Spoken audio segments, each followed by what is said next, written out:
dacwad ka dhan ah gudoomiyaha xisbiga u cid injineer Faysal Cali Waraabe ayaa shalay si rasmi ah loogu gudbiyay maxkamadda gobolka Maroodijeex ee magaalada Hargeysa. xubno ka tirsan xisbiga mucaaradka ee u cid ayaa sidaasi u xaqiijiyay wargeyska Geeska Afrika. wararkan ayaa xaqiijiyay in xafiiska xeer ilaalintu uu shalay maxkamadda gobolka Hargeysa u gudbiyay dacwad ka dhan ah gudoomiyaha Faysal Cali Waraabe oo la sheegay inay soo gudbiyeen qoyska madaxweynaha Somaliland Muuse Biixi Cabdi.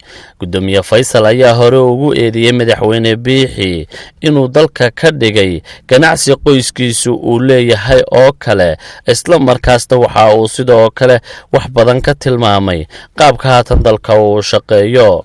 haddaba qoyska madaxweynaha ayaa la sheegay inay hay'adaha sharciga u gudbiyeen dacwadda ay ka qabaan hadalkaas Faysal Cali Waraabe, waxaana shalay si rasmi ah ay maxkamadda gobolku u qabatay dacwaddan loo haysto gudoomiyaha Faysal. weli ma cadda qodobada ay eedu ka kooban tahay, waxaase la filayaa in eedda loo gudbiyo gudoomiyaha Faysal Cali Waraabe si uu uga soo jawaabo.